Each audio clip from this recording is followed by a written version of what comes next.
So, ladies and gentlemen, hopefully we are going to achieve a Christmas miracle and hopefully finish this book off before the end, hopefully, of Christmas, but maybe not see this into next year. Indeed, this may be, hopefully, be a New Year's burning.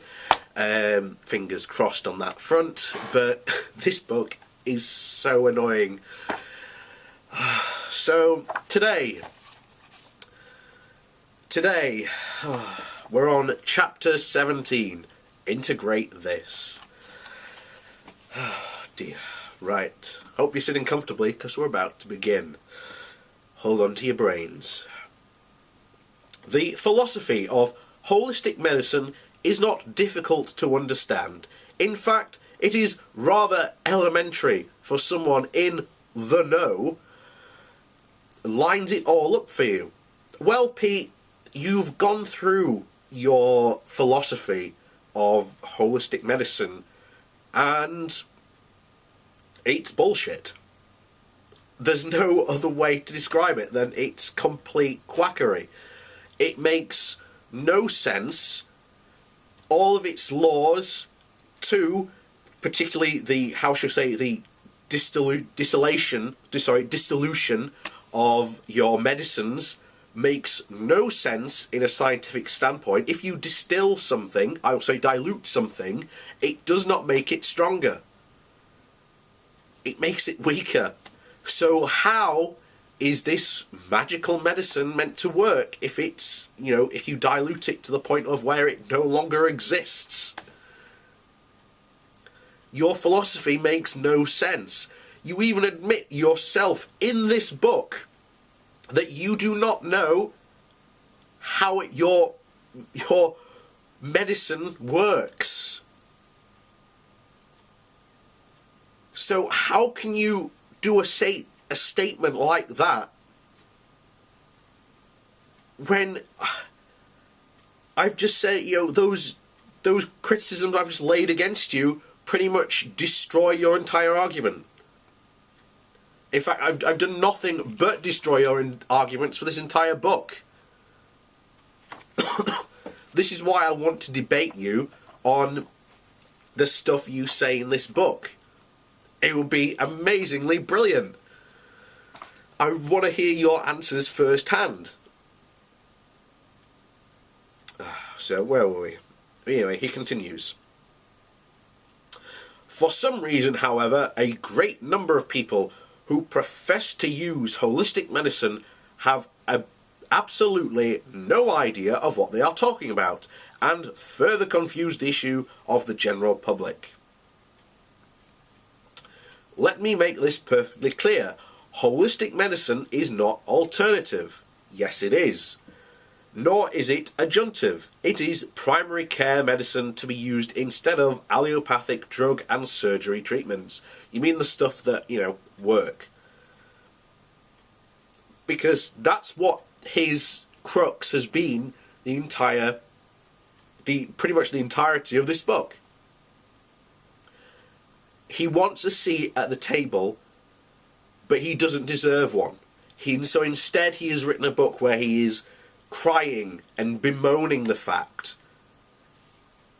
But I've said time and time again to him, he's even said in the last chapter, all he has to do, and his colleagues have to do, is provide evidence. Real scientific evidence. The same way that the drug companies provide evidence. And they do provide evidence. I have two stepbrothers. One works for Cancer Research UK, the other one works for the University of Manchester in their research lab. And I've talked to them, I've heard their stories. They've had research where they've been doing it and it's cost thousands of pounds and taken about 2 years only to get to the end of it, and it's been a dead end for them to do. That's what happens in science. That's the reality that they face. Does this guy want to, engage in that reality? No, because he doesn't want to run the risk that that test that he funds comes back and fails.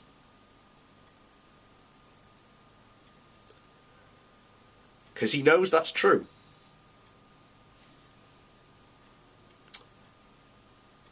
So where are we, guys? Only rarely is it useful and beneficial to use holistic treatments as complementary to conventional allopathic ones. More appropriately, allopathic drug and surgery treatment will often complicate holistic ones. So, in this chapter, Pete is basically saying, okay guys, we have this thing called integrated medicine, but reality, it doesn't work. You've got to use my treatments and only my treatments. Can you see why at the very start in the prologue I said this is a sales pitch from Pete? And here we have yet another sales pitch. Don't use MDs or their evil drugs. Use my treatments and only my treatments, because they're the only ones that work.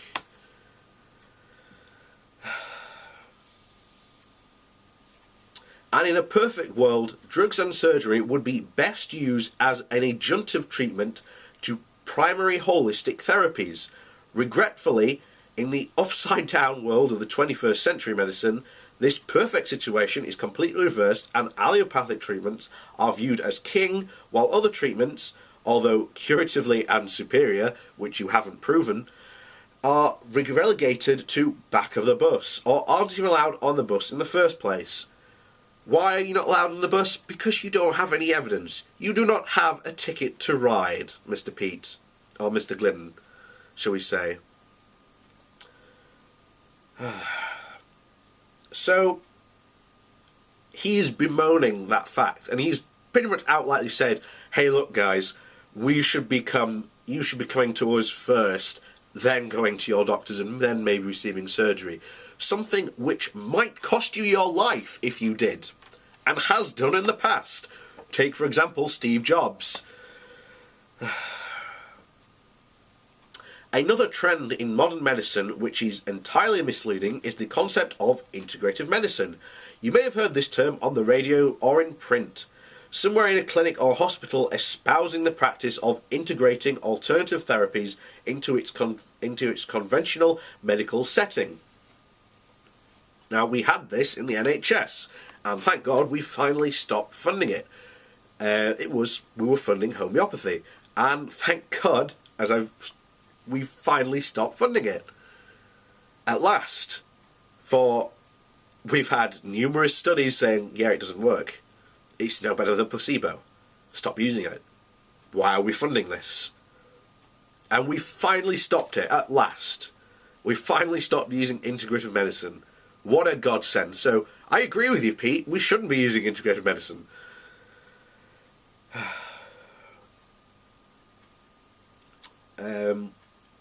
It is a similar situation as discussed in the first paragraph above, but the problem here is not the misuse of a word out of ignorance. The problem is the term itself. Nothing is integrated in an integrative medical model. Integrative medical models always use allopathic drug treatments as primary care and use holistic treatments as adjunctive or secondary. Why? Because the primary care ones are proven to work, not compared to yours, which have yet to prove any substantial evidence that they work. The clinic or hospital rarely follow into the integrative medicine model. It would look like this. Hospitals would employ physicians who specialise in different medical disciplines. Homeopaths, naturopaths, traditional Chinese medicine doctors, acupuncturists, chiropractors, clinical nutritionists, MDs, etc. There would be an objective gatekeeper that all these new patients would get interviewed by first. The gatekeeper would determine which type of medicine would best suit the patient's condition. What? Why the hell would if I was sick and I wanted to go for medical treatment, why would I want to be seen by a gatekeeper? And what qualifications would this gatekeeper have? What if I have got appendicitis and this gatekeeper sends me to, I don't know, a chiropractor? What qualifications, Pete, is this gatekeeper meant to have? You see, this is something that I've constantly said. He knows nothing about the modern medical system. It's just myths he makes up and takes from other people for the exact purpose of trying to scare you into going to see him and not the MDs. Why? Because then he makes money out of it. And if you haven't figured that out by now, through all these chapters, there's an entire secondary chapter that is literally his sales pitch. The gatekeeper would determine what type of medicine would best suit the patient's condition. That would then make a referral to the proper physician in the clinic, who would then handle the care. All the other doctors who work there, each practicing a different medical discipline, would be available to deliver adjunctive treatments should the need arise. Sounds great, doesn't it? No, it doesn't. Sounds terrifying. But this never happens. In integrated medicine centres, I'll let you guess what happens there. I'll give you a minute. Correct, you got it.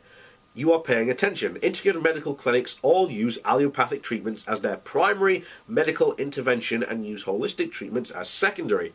Why? Because they're proven to work. Yours have none at all, Pete. How many times do I have to say this? More often than not, mostly as a way to lessen the side effects of the allopathic treatments. Cancer Treatment Centers of America is a perfect example. They offer an integrative medical model for their cancer patients. What this means is that they employ naturopathic physicians to give vitamin, herbal, homeopathic and natural nutritional supplements to their chemotherapy, surgery and radiation treatments to help soften the blow of chemo, surgery and radiation. This is done so that patients can have more chemo, no it's not, radiation and surgery than they could have without the holistic stuff. Is this a good idea? No. Using holistic medicine as primary care? No. Are the whole holistic treatments applied in any way, shape or form as a treatment for the cancer itself? No. Because there are no holistic treatments, Pete. You don't have any evidence to suggest that you actually have any treatments that would work and would affect cancer. No, they are used for allopathic treatments, clean-up only. And this is what passes for integrative medicine. They must have used George Orwell to come up with their PR campaign. Let me see here. War equals peace. No. Civil liberty equals freedom. No. And using vitamins to primarily negate some of the treatment doses of chemotherapy equals medical integration. Alright, I can hear people in the peanut gallery shout that it's better for the chemotherapy patients to have good nutritional care. Even if it is adjunctive, then to have no naturopathic care at all. I agree. But not really. No, think about it. I completely disagree, and here's why. Chemotherapy is 97% ineffective. No, it is not. Pete uses a paper that was published in Australia that has thoroughly been, and I've done videos about this before, specifically on this at least twice, to say why he is wrong to do this. Chemotherapy is not 97% effective. If it was, the death rate for cancer would be enormous. Why then, if this is true, is the survival rate for cancers across the board going up year on year? Why are the survival rates for individual cancers going up year on year? If that number is true, as Pete claims it is, why then is what I've just stated the reality?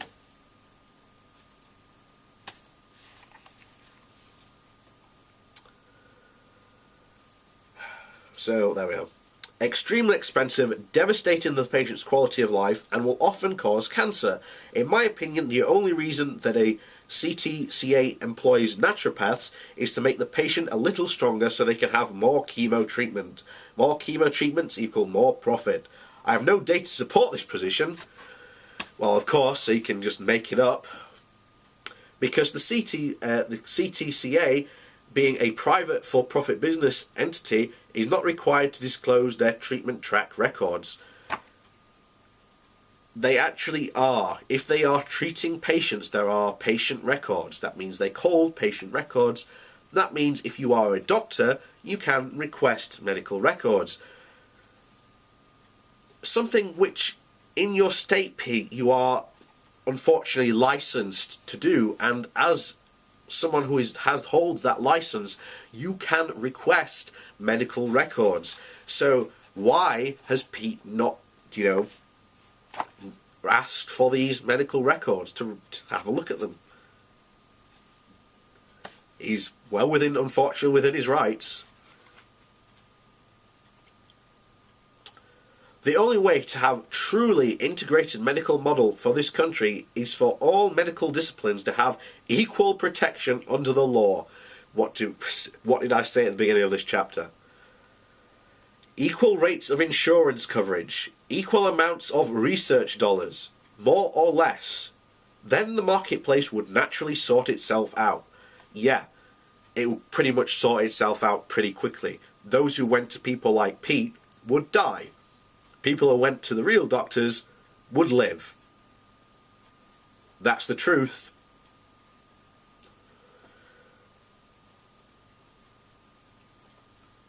In a situation like this, the public would simply gravitate to the most effective type of medical treatment for any given condition. Oh, I'm glad Pete agrees with me on this, that they would go to the MDs. This is exactly why allopaths do not want to be an equal playing field in the medical market.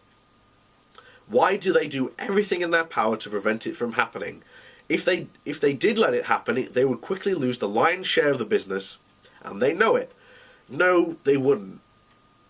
You might get a bump in business for a while, Pete, but people would catch on pretty quickly, and there would be investigations, news stories, interview, showing why you're ineffective, showing your death toll as it mounts, because we finally would actually have the way to track your death rates.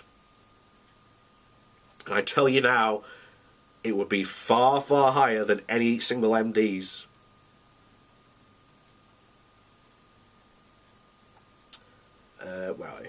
Furthermore, they have to lie and cheat to keep their position at the top. No, they don't have to lie or cheat, Pete. It's you who has to lie and cheat. See, MDs go by the scientific standards of evidence. They go with what works, what is proven to work. You don't.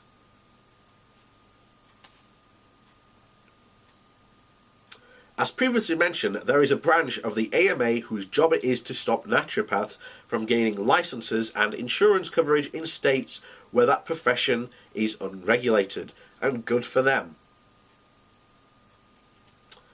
They do this by offering misleading testimony to state legislators claiming that naturopaths are quacks. Well, you've done very little evidence to convince me that you aren't a quack, Pete. They have substandard training.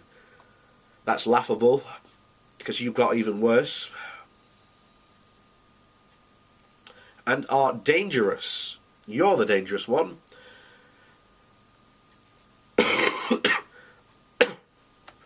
Nothing could be further from the truth.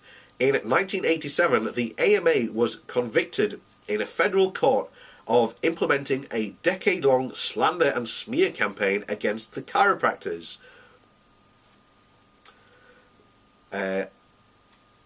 Claiming that they were quacks and having substandard training and were dangerous. I still pretty much think that's the case, considering, as I've done in a previous video not too long ago, that there is a strong link between people who have neck manipulations and have strokes. There is a strong link. So yes, chiropractors are dangerous. In the early 20th century, the allopaths outmaneuvered the homeopaths by glad-handling legislators in a successful bid to pass a one-sided prejudicial laws that made it illegal to practice medicine unless you use pharmaceutical drugs. You mean drugs that are proven to work and have an actual medical effect, then yes, I agree with that law. This was all done under the smoke and screen of a slanderously painting homeopaths as dangerous quacks with substandard medical training. Do I detect a pattern here? Well, I certainly do, Pete. If by some sudden genie-in-a-bottle magic we could all wake up tomorrow and there wouldn't exist in this country equal protection under the law, equal research money distribution, and equal insurance coverage for all medical disciplines, within 5 years most MDs would be out of business. No, they wouldn't, Pete. No, they wouldn't. That's a fantasy world that you are living in. And we come to the end of that chapter, because next we get on to the chapter I actually bought the book for. And that is chapter 18, Cancer. So, hold on, people.